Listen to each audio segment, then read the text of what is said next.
الدور نصف النهائي من دوري ابطال افريقيا بعدما تخطى فريق بيراميدز المصري يتواجه فريق نهضه بركان في مواجهه مغربيه خالصه تؤكد قوه الانديه الوطنيه وحضورها القوي على الواجهه القاريه.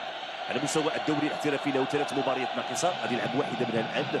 الفوز مغربيه خالصه تؤكد قوه الانديه الوطنيه وحضورها القوي على الواجهه القاريه. على مستوى الدوري الاحترافي له 3 مباريات ناقصه، غادي يلعب واحده منها الان. نقطه واحده على المتصدر فريق الرجاء الرياضي البيضاوي. تعطى انطلاقه ديال هذه المواجهه فريق الضيف اولمبيك تشيرا اللي انفصل كما قلت حديثا على الاطار الوطني عبد الرحيم السعيدي، الاطار الوطني اللي قدم خدمات مهمه رفقه فريق اولمبيك تشيرا. تعرف كذلك على القراءات الفنيه لمراد الراجي. انس باش رفع الكره، تدخل الحارس نتابع من جديد هذه المحاوله. انس باش اللي رفع الكره داخل مستطيل العمليات في الوقت اللي حاول رماني الشيخيطي الفريق. هذه محاوله مرتد هجومي لفائده فريق اولمبيك تشيرا، انطلاقات دخول داخل مستطيل العمليات، محاوله خطيره هدف اول لفائده فريق اولمبيك تشيرا، مرتد هجومي سريع للطاقم التقني تحت قياده مراد الراجي. سنتابع من جديد هذه المحاوله. لاحظوا المرتد سريع، الدخول داخل مستطيل العمليات، تمرير مرتد هجومي سريع كيتمكن فريق اولمبيك تشيرا اعتقد بواسطه هشام ايت ابراهيم من تسجيل الهدف الاول اللي كيجي في حدود الدقيقه الرابعه. هدف مبكر لفائده فريق اولمبيك تشيرا. تابعنا المرتد الهجومي السريع، فرحه كبيره. كره مشات مباشره للمرمى. هشام ايت ابراهيم في مسانده الشمالكي داخل مستطيل العمليات، افتح فرصه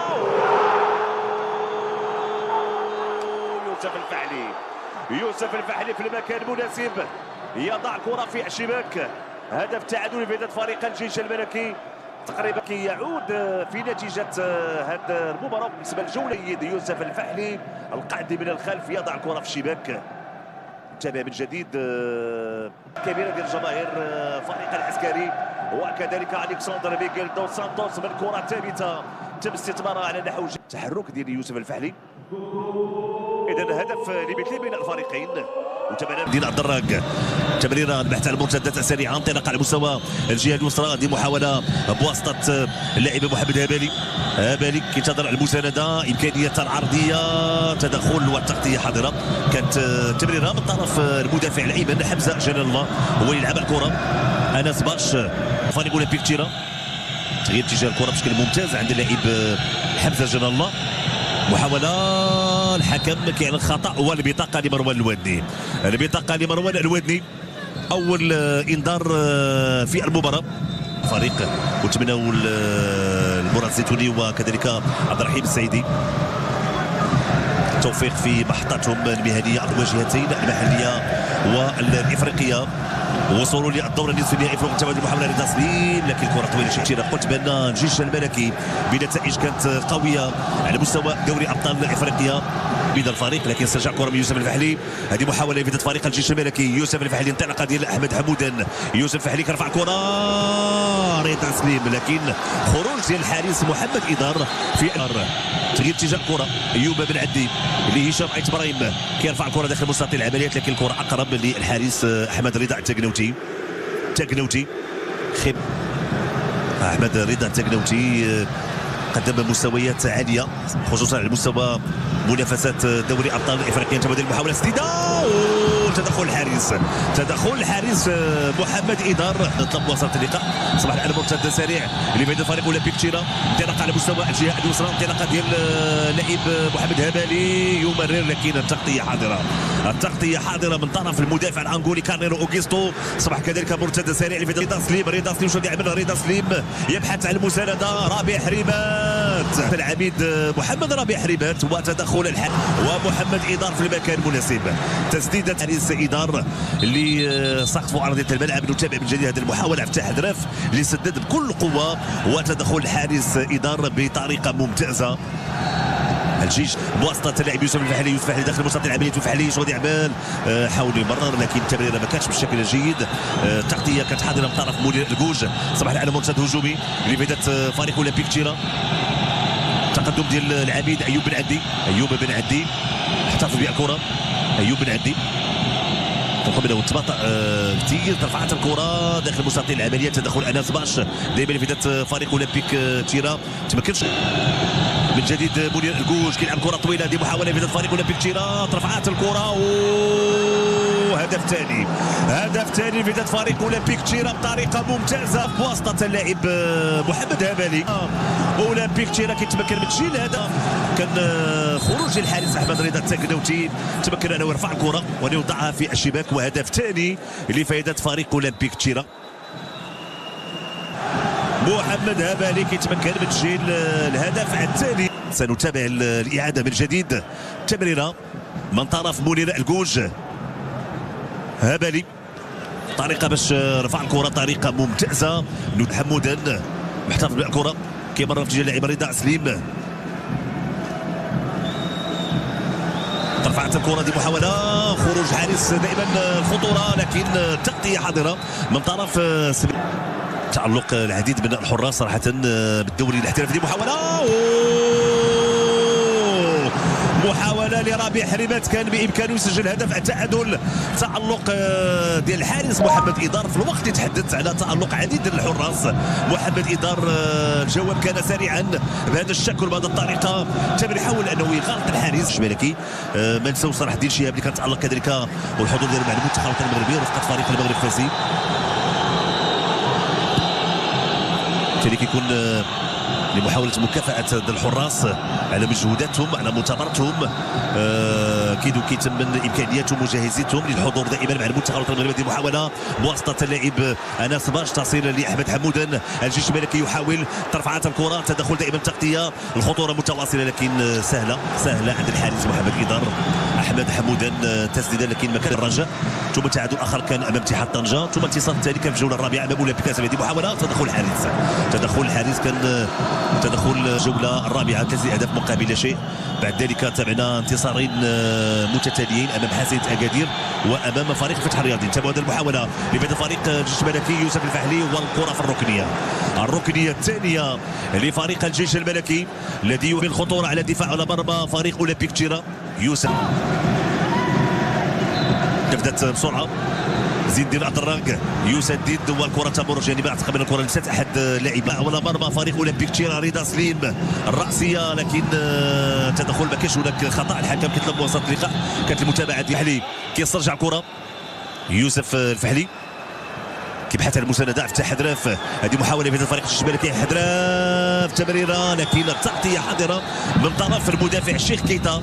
المالي الشيخ كيتا في المكان المناسب كيتمكن من ابعاد الكره خارج ارضيه الملعب. دفت الشرط بسرعه، ومروان الوادي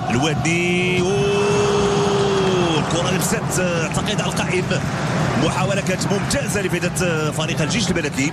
مروان الوادي هو اللي سدد هذا الخطا، هذه الكره الثابته. سنتابع من زاويه اخرى. لاحظوا الكره لمست القائم الايمن بمدريد. المنتخب المغربي اللي قدم مستوى طيب في اول ظهور للناخب الوطني محمد وهبي، نتمنوا لكم التوفيق ان شاء الله خصوصا بالنهائي. نتابع هذه الكره الثابته، كارنيرو اوغيستو تضيع هذه المحاوله. ربيع حريمات كان خطا ديال الحارس محمد إدار اللي ما تمكنش من التقاط الكره او ابعادها. وصلت الكره امام ربيع حريمات. لاحظوا تسديد احمد حمودان كيبحث عن امكانيه المراوغه، كيمر عند زيد الدراك. هذه محاوله تسديده، يوسف الفحلي امام المرمى. إدار تضيع هذه المحاوله على فريق الجيش الملكي. سنتابع من جديد. لاحظوا تسديده زيد الدين الدراك، ما تمكنش من وضع الكره في الشباك. تدخل الحارس محمد. فريق الجيش الملكي يواصل تقديره على دفاع فريق اولمبيك تشيرا. محمد ربيع حريمات لانس باش تمريره عرضيه، تدخل الحارس محمد إدار. تمريره عرضيه من الجهه اليمنى للاعب انس باش اللي صراحه كيقدم مستويات طيبه. يوسف الفحلي المراوغه شو يعمل دائما حتى الكره. يوسف الفحلي كيمر عند احمد حمودان. محاوله بدايه فريق الجيش الملكي لزين الدين الدراك. زين الدين كارنيرو اوغيستو من جديد لاحمد حمودان. البحث عن امكانيه التمرير والعرضيه. اعتقد انه كان تباطؤ شيئا ما في التنفيذ. فتح حدراف رفع كره راسيه، الحكم المساعد رفع الرايه. الحكم المساعد رفع الرايه بعد ما تمكن يوسف الفحلي انه يوضع الكره في الشباك. تلعبات الكره بشكل ممتاز داخل مستطيل العمليات، كيتمكن من هزم الحارس محمد إدار، لكن كنقول انه هدف مع وقف التنفيذ. هل هناك وضعيه تسلل للتسلل للاعب يوسف الفحلي؟ سننتظر. لاحظوا الحكم في حديث مع رضا سليم في الوقت اللي الكسندر ميغيل دو سانتوس يطلب تقنيه الفار وتقنيه الفيديو. بالفعل فحمزه الفريق ومحمد مروان غادي يتابعوا اللقطه، وبالتالي كره في الوسط. خطا لاسماعيل السباعي. هذه محاوله لفائده رضا سليم حاول انه يمرر في اتجاه لاعب يوسف الفحلي. تدخل ممتاز والتغطيه الدفاعيه، ابعاد الكره للركنيه الاولى في هذه الجوله الثانيه. كانت لعبات الكره بسرعه. الراسيه حمودان، شنو يعمل حمودان؟ مشى في الجهه اليسرى حمودان، لكن التغطيه حاضره من طرف هشام ايت ابراهيم، وضربه مرمى لفائده احمد حمودان. قوه ديالو في فريق اولمبيك تيرا. باش لرضا سليم يبحث عن العرضيه، تدخل وابعاد الكره. الوقت اللي وصل لاحمد حمودان، انطلاقه احمد حمودان عند يوسف الفحلي وزيد الدين الدراك. احمد حمودان شو يعمل احمد حمودان لزيد الدين الدراك عند ربيع حريمات، دائما لفتاه فريق الجيش الملكي. ربيع حريمات والحكم يعلن خطا العميد ربيع حريمات، والحكم كيعلن الخطا على مشارف مستطيل العمليات. تدخل امام باتينا. اذا سنتابع هذا الخطا. لعبت كره تدخل الحارس محمد إدار. تسديده كانت قويه من، وبالتالي يحافظ على تقدم فريقه. كانت محاوله ممتازه لفائده فريق الجيش الملكي. رضا سليم لاحظوا لعب الكره بقوه وسط المرمى. تدخل الحارس محمد رضا سليم. البحث على لاعب يوسف الفحلي. تغطيه حاضره من طرف المدافع اسماعيل السباعي. في الوقت الحكم كيقول ركنيه. كرة إذا تجاوزت خط المرمى، بالتالي ركنيه لفائده فريق الجيش الملكي. كيلعب كرة دائريه راسيه